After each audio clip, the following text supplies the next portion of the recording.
Bom dia, gurizada, bom dia. Nós estamos aqui trabalhando o nosso quarto ponto da nossa APNP, né? História e Análise, História e o Enem, né? Onde o objetivo dessa APNP é, possibilitar a vocês verem temas que são trabalhados ao longo do terceiro ano do ensino médio, misturado com temas trabalhados ao longo do primeiro e do segundo ano do ensino médio. Né? Essa é a proposta dessa APNP. Misturar o conteúdo que vocês veriam no terceiro ano com conteúdos que vocês já viram no primeiro e no segundo ano do ensino médio. Com isso, preparando para o Enem, preparando para o PAV, mas não só isso. O grande objetivo dessa PNP é mostrar para vocês que não existe divisões na história. Isso é matéria de primeiro ano, isso é matéria de segundo ano, isso é matéria de terceiro ano. Na verdade, isso é uma tradição se dividir em três. Mas, na verdade, o conteúdo histórico, história é história, passado é passado. E os fatos do passado se interrelacionam. Então, conteúdos que nós estudamos no primeiro ano se relacionam com conteúdos que nós estudamos no segundo, conteúdos que nós estudamos no segundo ano se relacionam com conteúdos do terceiro ano. Afinal de contas, a história, o caminhar da humanidade é um constante processo de causas e consequências, onde um fator influencia o outro, que influencia o outro, que influencia o outro. Por isso, estudar história é entender o todo, é entender os processos. Estudar história não é só decorar coisas dentro de um capítulo. Estudar história é relacionar conteúdos. O grande conhecimento histórico vem da nossa capacidade de relacionar fatos diferentes e saber que uns fatores influenciam nos outros, gerando um contexto histórico sobre o nosso passado. Bom, o nosso tema de hoje em especial é trabalhar o processo de desconstrução da ditadura militar. A ditadura militar começou em 64, foi até 85, nós tivemos uma das ditaduras militares mais longas da América Latina, né? Acho que mais longa que a nossa, talvez só a ditadura do Paraguai. Né? Pelo menos as ditaduras militares dos anos 60. Quer dizer, se nós considerarmos Cuba como uma ditadura militar, aí sim, a ditadura militar de Cuba ela é já maior que a nossa. Né? Mas o fato é que, quando a gente fala o termo ditaduras militares latino-americanas, nós estamos nos referindo a ditaduras que foram implantadas dos anos 60 aos anos 80, com o apoio dos Estados Unidos. A ditadura de Cuba não foi construída com o apoio dos Estados Unidos, pelo contrário. Os Estados Unidos tentaram derrubar a ditadura de Cuba, que se perpetua até hoje. Bom, mas o fato é que, das ditaduras dos anos 60 aos anos 80, financiadas pelos Estados Unidos, em nome dos Estados Unidos, combaterem o comunismo e, além disso, colocarem no poder governantes a favor dos interesses deles. Né? É interessante. Eu abro uma parte, eu acho engraçado quando as pessoas pedem a ditadura militar, a volta da ditadura militar, para voltar ao nacionalismo. Eu acho engraçado isso, porque um dos períodos menos nacionalistas da história do Brasil foi a ditadura militar. Foi um dos períodos em que o Brasil mais aumentou sua dependência do capital externo e foi um dos períodos em que, por exemplo, os Estados Unidos mais tiveram ingerência dentro do Brasil. Foi a ditadura militar. Então, eu acho engraçado defender a volta da ditadura porque tem que voltar ao nacionalismo, nós temos que voltar a pensar no produtor brasileiro. Foi um dos períodos em que nós menos pensamos no produtor brasileiro, foi um período de internacionalização da nossa economia, foi um período de abertura das portas para as multinacionais, a não ser quando os militares quebraram. Quando a ditadura militar quebra, em especial ali em 73, 74, a nossa ditadura militar quebrou, teve a crise do petróleo, e nós tínhamos um crescimento militar apoiado do capital estrangeiro. Quando acabou o capital estrangeiro, o Brasil quebrou. E aí os militares que não conseguiam mais atrair o capital estrangeiro passaram a adotar uma nova política de proteção à empresa nacional, porque é o que sobrava, né? Que é o que marcou os governos do Geisel e do Figueiredo. Aí sim, uma economia mais nacionalista. Mas o final da ditadura foi mais nacionalista não por uma opção, e sim porque o capital estrangeiro que construiu a nossa ditadura e que manteve a ditadura de 64 a 74, esse capital diminuiu consideravelmente a partir de 73 com a crise do petróleo. E aí sim, os militares passam a ter uma política mais nacionalista na economia, como uma forma de sobrevivência da nossa economia. Né? Eu também acho engraçado quando se trabalha a ideia de que tem que voltar à ditadura para ter mais controle sobre os gastos. Foi um dos períodos de menor controle sobre os gastos. Foi um dos períodos de maior várzea econômica do nosso país, foi a ditadura militar. Né? Foi um dos períodos de maior crescimento da nossa dívida externa. né? Obras superfaturadas, nenhum controle sobre as construções, né? Eu acho engraçado, então, que ficou essa associação da ditadura a nacionalismo e a controle de gastos. E a ditadura não foi nem nacionalista, só se tornou nacionalista quando nós não conseguimos mais capital estrangeiro, e a nossa ditadura não foi nada boa para o controle de gastos e para combate de corrupção, né? Foi um dos períodos de maior corrupção da história do Brasil, o período da ditadura militar. Mas se construiu essa versão sobre a ditadura, uma versão um tanto quanto boazinha e um tanto quanto distorcida da realidade. Mas o fato é que hoje nós vamos analisar nessa nosso vídeo o processo de redemocratização e o peso de como foi feita a redemocratização nos atuais problemas políticos e sociais que nós enfrentamos nos dias de hoje. Ou seja, como a forma que foi feita a nossa redemocratização afeta os nossos dias de hoje. Essa é a nossa proposta. Tá? Ditadura militar, que é um dos temas que mais são cobrados em vestibular, para quem está se preparando tanto para PAV quanto para Enem, né? Uma das coisas mais cobradas é a ditadura militar. Em especial para quem está se preparando para o PAV, PAV 3, né? PAV 1, PAV 2 não cai ditadura militar. A ditadura militar é conteúdo do PAV 3. Bom, e aí sim no Enem cai. Bom, a ditadura militar começou em 64, a partir da deposição do presidente João Goulart, por golpe militar, né?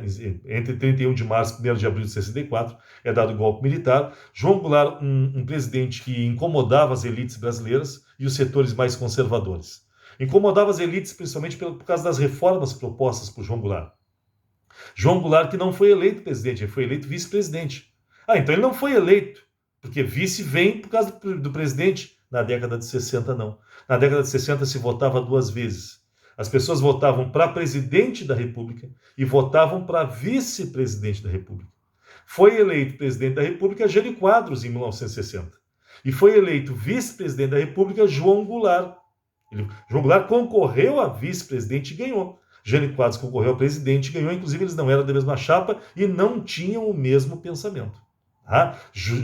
Jânio Quadros acaba renunciando em 7 meses e aí o poder cai para o João Goulart, que passa a ser boicotado, tentaram inclusive pedir a posse dele.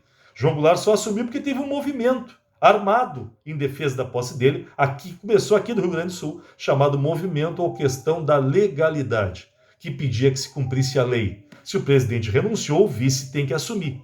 Esse é o Movimento da Legalidade, comandado pelo governador do Rio Grande do Sul na época, Leonel Brizola. Bom, hoje nós vamos ter aula com a serenata dos meus cachorros aqui. Coisa não está fácil. Fato é que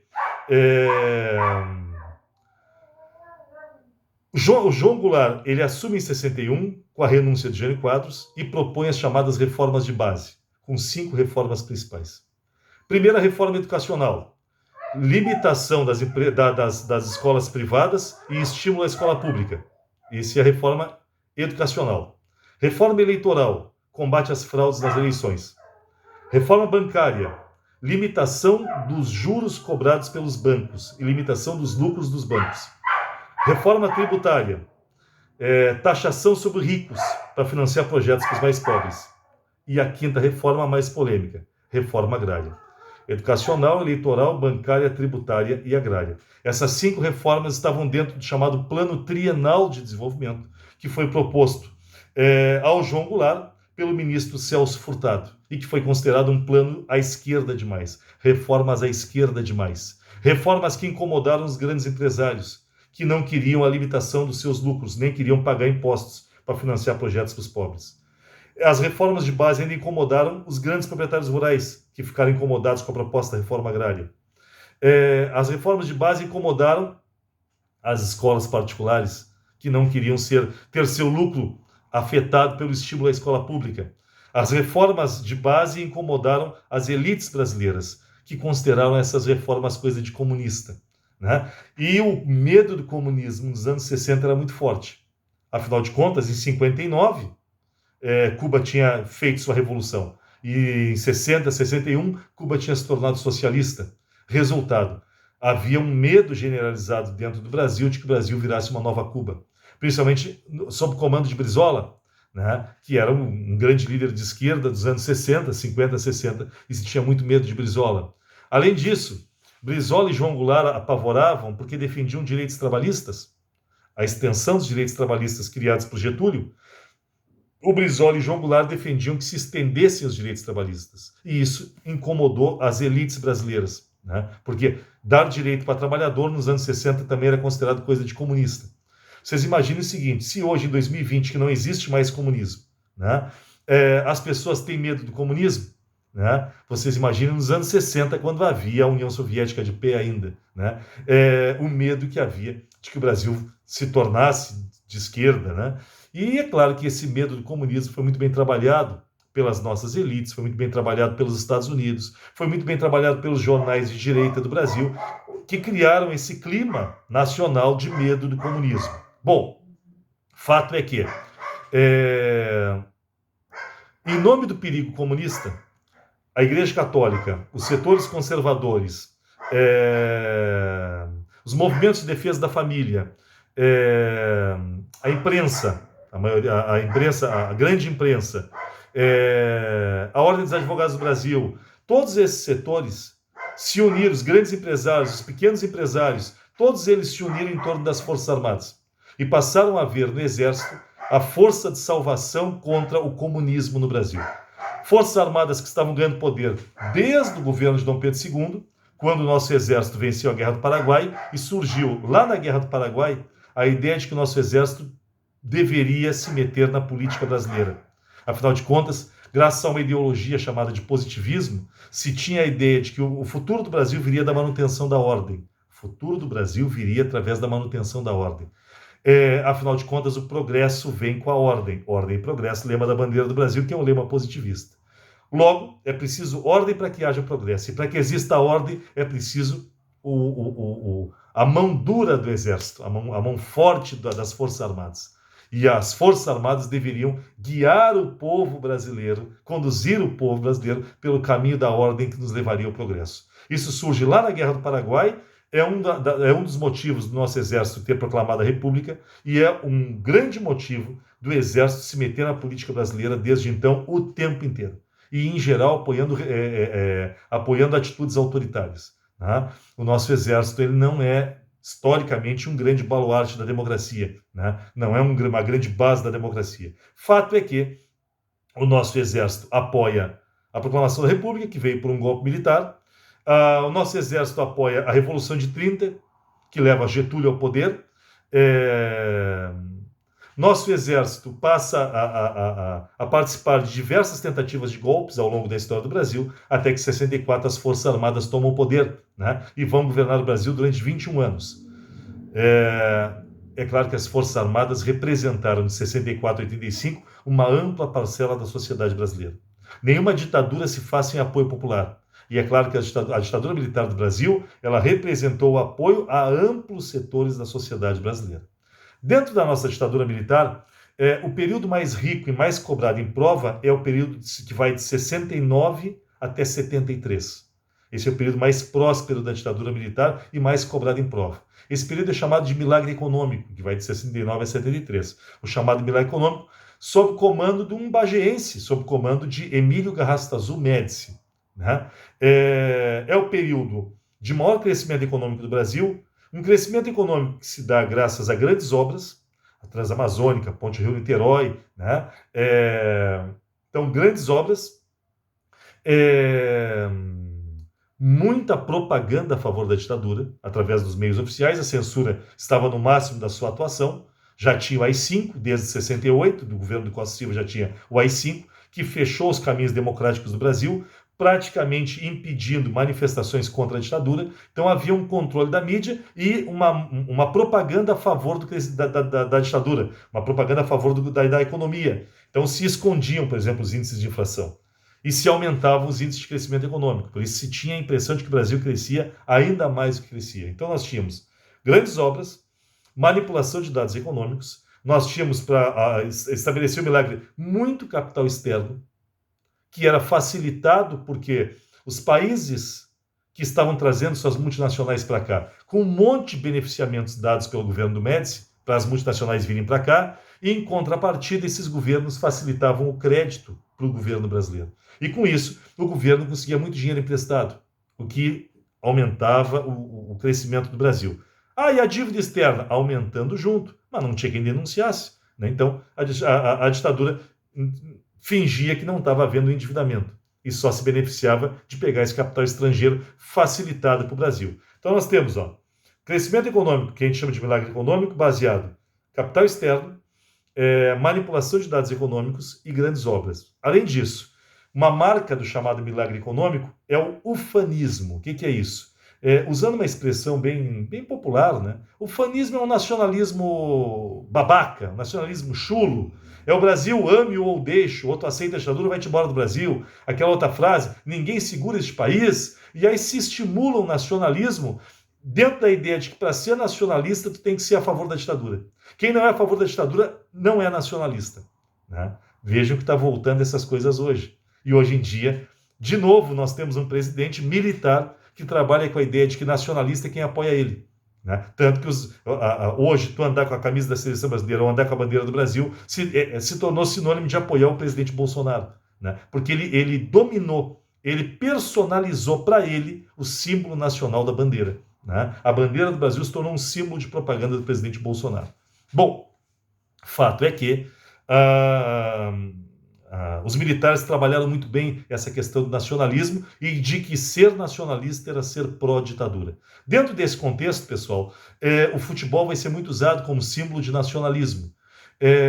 O Brasil estava disputando a Copa de 70, no auge do milagre econômico, nós tivemos a Copa de 70, e uma das coisas mais brilhantes que o futebol jamais produziu, a seleção brasileira de 70, guiada por um maestro, né, que vem de 3 Copas do Mundo e que quer se vingar da Copa de 66. É claro que nós estamos falando de Edson Arantes do Nascimento, o mais genial jogador de futebol que o mundo já produziu.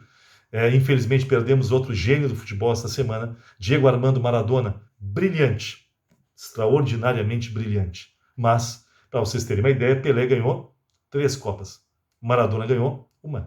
Né? E aí nós começamos a comparar 2 gênios extraordinários do futebol. Pelé foi bicampeão mundial de clubes com o Santos.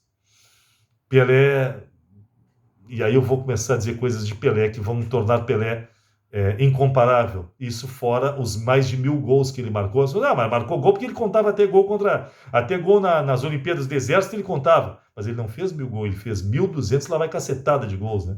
Mas eu não quero comparar os dois porque eu acho Maradona brilhante, eu acho Maradona um gênio, né? E eu não posso começar a falar de futebol porque você sabe que eu começo a falar de futebol e me perco. Então, não vou adiante, mas, de qualquer forma, a minha homenagem nessa live a uma das coisas mais brilhantes que o mundo já produziu em termos de esporte. Diego Armando Maradona.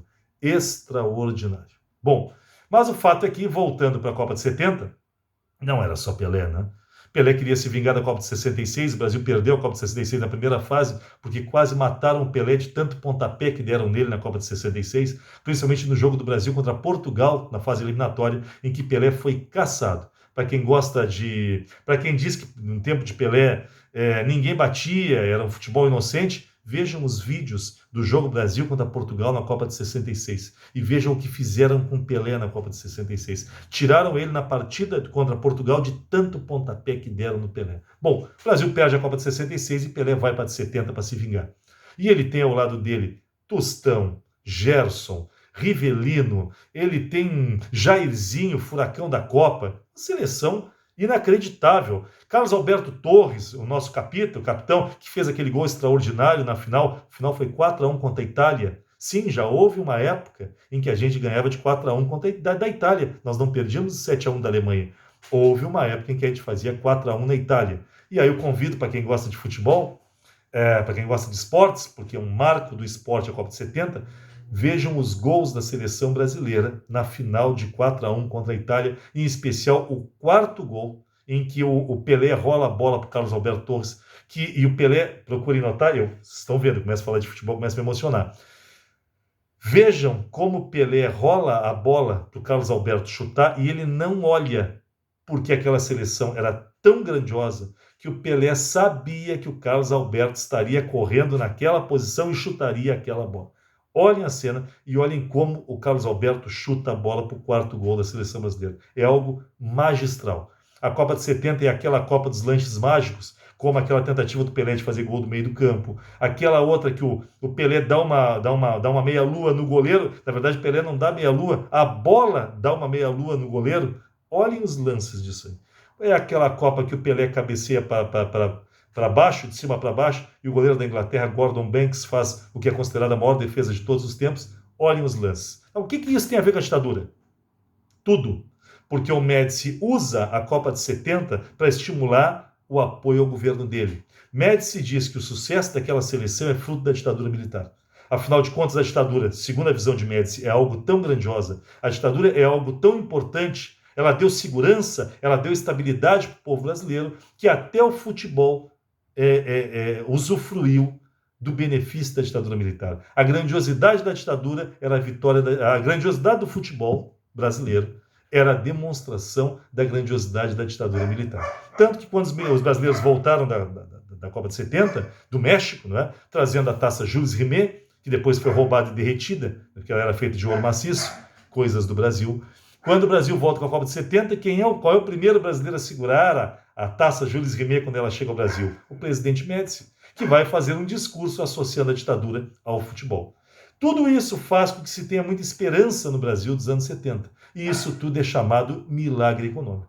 Então, usando as lâminas que eu vou passar para vocês, nós temos no milagre econômico o uso do AI-5, porque nesse mesmo tempo que o Brasil crescia e celebrava o futebol, o pau estava cantando dentro dos porões da ditadura.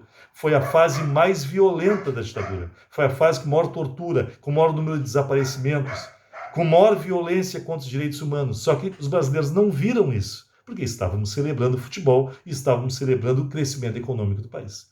Mas é um período muito violento. É por isso que o governo de Médici, esse governo do milagre econômico, também é chamado de governo dos anos de chumbo, tá? Período mais violento da ditadura. Então nós temos o uso das AI-5, o capital estrangeiro que estava entrando aqui, o apoio dos Estados Unidos, o fanismo, nacionalismo babaca, exploração do medo do comunismo, as grandes obras, a censura, tudo isso fizeram parte da fase mais rica da nossa ditadura militar, que é o período de 69 a 73. Em 73, a vaca começa a ir para o brejo. Em 73, a vaca começa a ir para o brejo. Por quê? Porque em 73 está tendo uma guerra lá no Oriente Médio, chamada Guerra de Yom Kippur. Né? Quando os países árabes atacaram o Estado de Israel, no dia de Yom Kippur, o dia do perdão, que é um dia sagrado para os judeus. Os países árabes atacam Israel porque os judeus eles não trabalham no dia de Yom Kippur. É um dia dedicado a Deus e dedicado a pedir perdão. É um dia muito bonito do calendário judaico, onde os judeus eles pedem perdão a todas as pessoas que participam do dia a dia deles por erros que eles cometeram. É um dia de humildade do povo judeu, relembrando todo o trabalho que esse povo passou ao longo da sua história. Bom, os árabes aproveitam o dia de Yom Kippur, atacam e são facilmente derrotados, os países árabes. Israel esquece a questão de Yom Kippur e se defende muito bem. Para se defender, Israel teve o apoio da Inglaterra, da França e dos Estados Unidos, principalmente, dos países ocidentais. Resultado, os países árabes produtores de petróleo, irritados com o apoio do Ocidente a Israel na guerra de Yom Kippur, os países árabes aumentam o preço do barril de petróleo, gerando a crise do petróleo de 73. E o Brasil, com isso, nós não tínhamos crescido com capital estrangeiro. Eu não disse para vocês que a ditadura foi baseada em multinacionais e dinheiro emprestado? Pois é, as multinacionais e o dinheiro emprestado, a partir da crise do petróleo, passam a sair do Brasil e ir para mercados mais seguros. As multinacionais passam a se retirar do Brasil. E aquele dinheiro que era emprestado para o Brasil, ele continua à disposição do Brasil. Só que agora, como o dinheiro escasseou, porque os países e os bancos que nos emprestavam dinheiro passam a usar esse dinheiro para investir no petróleo que está mais caro. Né? Resultado, diminui a quantidade de dinheiro à disposição do Brasil. Por isso a crise de petróleo no Brasil.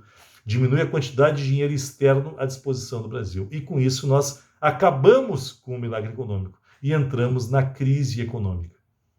Conforme nós entramos na crise econômica a partir de 73, os militares percebem que já não é tão interessante governar o Brasil. 74 tem eleições, as eleições da ditadura são indiretas, ou seja, o povo não vota, quem vota é o Congresso, dominado pelos apoiadores da ditadura.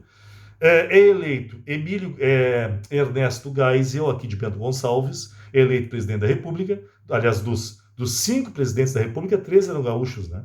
Costa e Silva era de Taquari, Médici de Bagé e o Geisel de Bento Gonçalves. Geisel é eleito presidente, ele vai governar o Brasil de 74 a 79, e com o governo de Ernesto Geisel, nós não temos mais dinheiro do exterior em grande disposição. Começa a crise.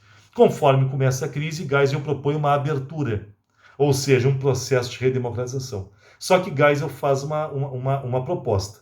Vamos abrir, vamos acabar com a ditadura, mas a abertura tem que ser lenta, gradual e segura, para que nós não tenhamos mais governos de esquerda ou ameaça comunista no Brasil.